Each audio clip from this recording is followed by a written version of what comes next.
guys, it's Nathan the Park Life. Today I'm going to show you guys how to replace those worn out boots on your mr2, so stay tuned.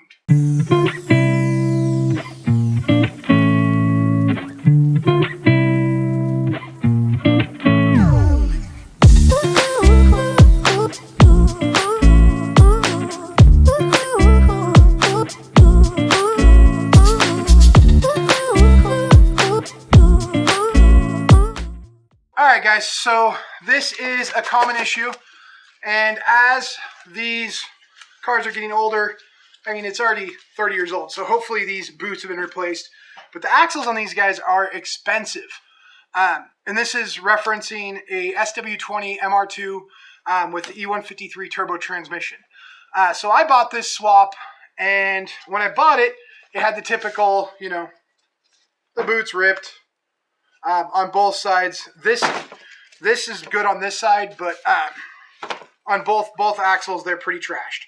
So I bought a kit. I went out to Toyota, got the authentic Toyota goodness, and I'm going to show you guys the basics on how to replace it. So the first thing you have to do is get those stubborn hex heads here, and those, I have to admit, I was trying to do it without a vise. Without a vise, this is really difficult. So I specifically went ahead and used a vise on these to hold on to this part and break them all loose. I haven't opened it up yet, so you guys are seeing it as soon as I'm seeing it. But yeah, that was a bugger. Not gonna lie. All right. So I broke them all free, but yeah, I just put them in the vise and then simply just put this in, and make sure when you're doing it, they wanted to set like only a little bit in, so I cleaned them out with some PB Blaster, and then to make sure I just gave a little tap with a hammer to make sure it was fully seated, because I had one of them that was trying to strip out because I thought I had it in and I didn't, and then I was like, wait a second, let's correct ourselves on this before we make ourselves a whole lot more work. So let's just go ahead and set these guys up here. And I know this is a common thing to have to do. It's important to do it because if you let it go and you get dirt and grime and everything else in there, you're replacing these axles, and they are very expensive. They're not an inexpensive deal here. So there we go. Boom. So there we go. This guy's off. And these guys are nasty. You'll see me wearing gloves very few times in life other than with axles. And we need to get all this old goop out, and we'll have to cut away and get that done because, yeah. That's, yep. That's juicy. A pick will work just dandy. All we're trying to do is bend these tabs back up.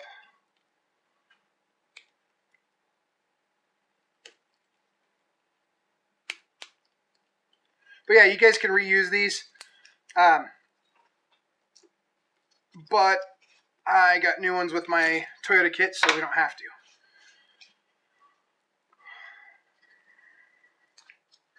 There we go.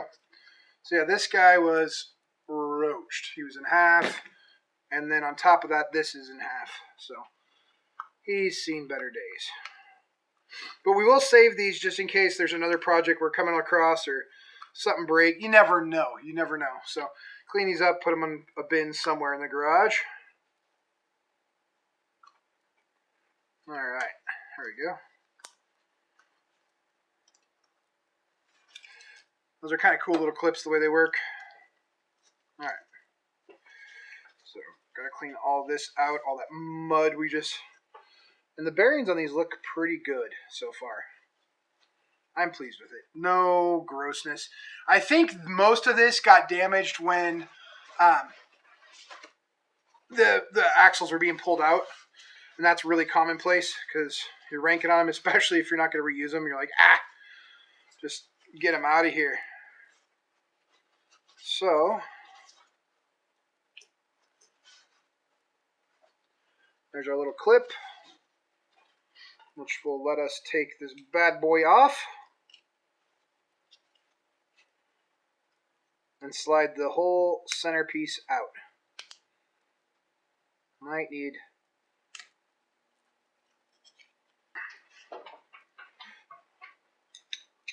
and they do make a tool for this. I just don't happen to have it on hand. So, yep, here we go. So you guys can see what I'm doing exactly. There's a little clip right here.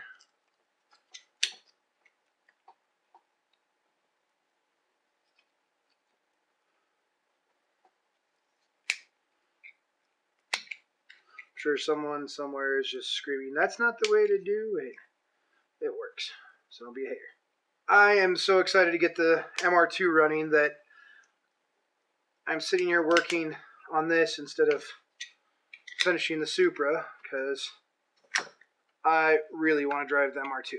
And there's some nicer weather coming up here soon. So, man, there we go. We got him. And here's where the flathead comes in handy. Just going to work him around.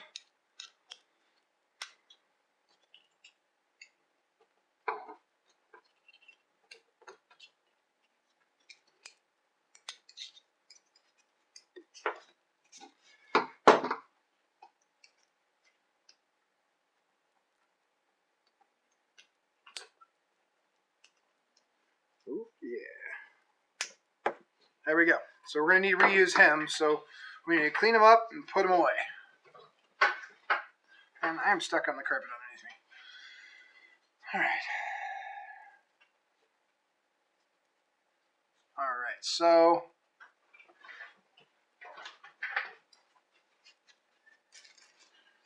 there we go. Set him here. Now we can slide this whole shaft out.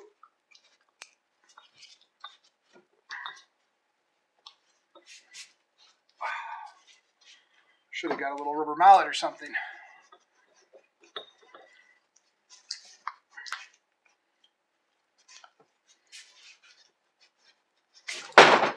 And we launched it. There it goes. Nice thing is, once we get this all cleaned up, hopefully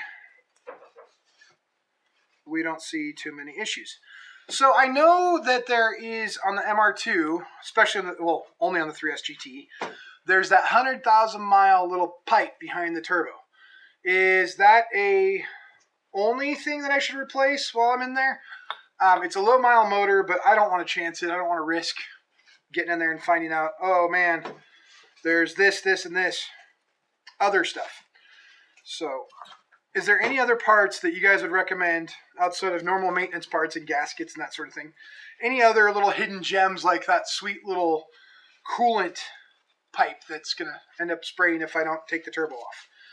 Which means I also get to order a whole bunch of gaskets for that, because I'm going to get in there and get that replaced.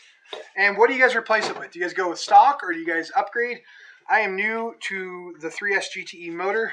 I've done lots with the 2JZs, but 3S GTE is new to me, and I don't know all of its weird little idiosyncrasies yet. So I would like to avoid some of those easy mistakes that you can fix early on, and those cheap, inexpensive replacement parts that tend to break. And then the other thing is, what kind of power do you guys see on the stock CT20? So I have a version 3, so what do you guys see on that power-wise? Because I'm going to be shooting for hopefully 3 to 350. Kind of conservative, but I don't really want to open up the internals. I want to kind of leave it stock in that regard for now, which who knows what happens later on. But yeah, those Allen heads were kind of a bugger.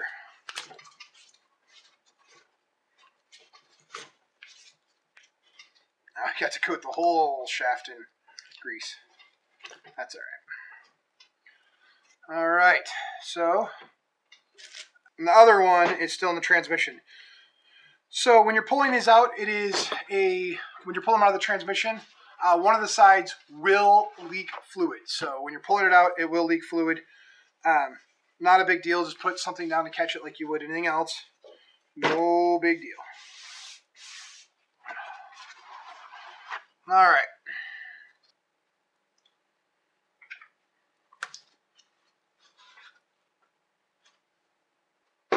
All right, guys, we got this all cleaned up, so nice and clean. Got all of our parts, the full bearing, all the little bearings, the carrier, the whole bit. So the next step is to put these bearings back in. Back from our little break we took. So we're about to install the inner race, the cage, and the infamous balls of doom. So the first thing you want to do is when you're doing this, get rid of your old boots. Who needs those boots?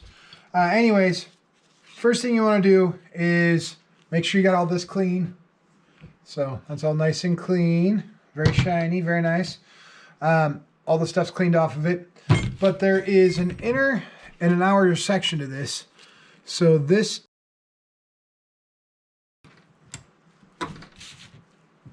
oh, and then the other thing is you have two different colors of grease.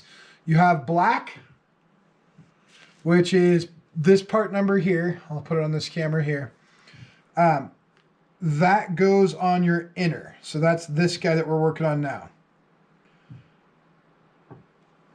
So we're going to goop them up a little bit. That'll help hold them in place. Two more here. Any bets that that one's going to fall out? Yes, it is. Of course it is. But that needs to be lined up, and then you also need to line this up. So when you're first dropping this down, there are short sides and long sides. Long side, short side. And then you just kind of pick the cage up and slowly slide it in place. All right, guys, so now that we got that assembled, and when you're done, you want it to look like this. You want that center to move super freely. I'll do it in this camera too. So see how nicely that moves? When you're putting it on, you want to line up the fine side with the fine side. So as you're dropping it in place, you should be looking down. And once it sets into place, it ends up being the bottom is narrow to the wide spot. And if it's not doing this, you got it wrong. It should be articulating nicely, no craziness. So we're going to go ahead and grease this guy up. And we use the dark grease. This is the Toyota factory kit. Everybody online was saying black is what you use for both sides. According to Toyota, you do not. Contact the Toyota dealership. They said the black, so the thick stuff, is for this inner, and the yellow stuff is for outer. Which is funny because the service manual says the exact opposite. But we already worked some grease in there earlier, but man, we got it all nice now, dang. All right, so it should be all nice and greased up. You shouldn't have any craziness where you have emptiness on the balls, any of them. All of them should be nice and greased up. We'll get a little more in there, why not? We want to make sure it's all nice and greased. Don't want those dry at all. That'll create friction, heat, and failure. Which I don't want to replace one of these guys because they, like I said, they're expensive. So we don't want to do that. So see how yellow this is? Not black, yellow. Which is weird.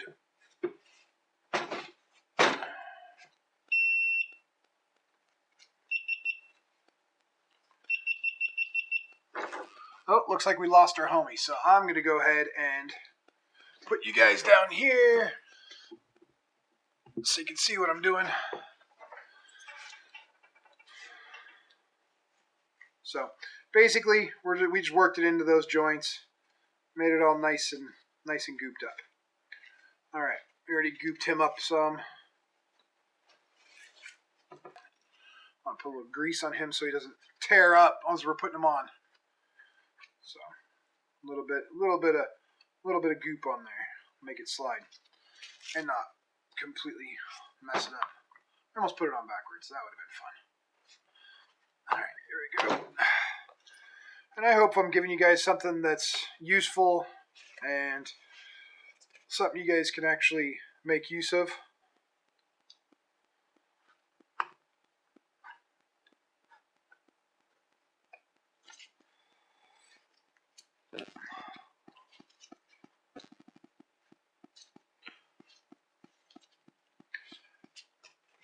and we're going to press him. Oop. It's a little bit of a tight fit getting this portion on, but and you're going to get goopy as heck doing this. There's no way around it. Well, no way around it for my type anyway. Get set on there all nice. Now we'll just set this down and we're all set. All right, guys, we got it all installed. Just getting all the schmoo off of it because, dang, I got it all over the place. It's very schmooed. But, got that C-clip installed, got everything all buttoned up. All new grease, and all the bearings looked great, which is awesome. Alright guys, so we're one step closer to the ZU-2s. Basically all we have to do now, one of these is shorter, one of these is longer. Shorter one goes over here, longer one goes over here, and we still haven't cleaned these up all the way, but that's okay. Pretty simple, so all you do is, I didn't bring a flathead over here again. So you want to fold these over, and you don't want to bend it, so you have to kind of use both hands on it. You want it to line up really nice like that. And she's not going anywhere. There we go.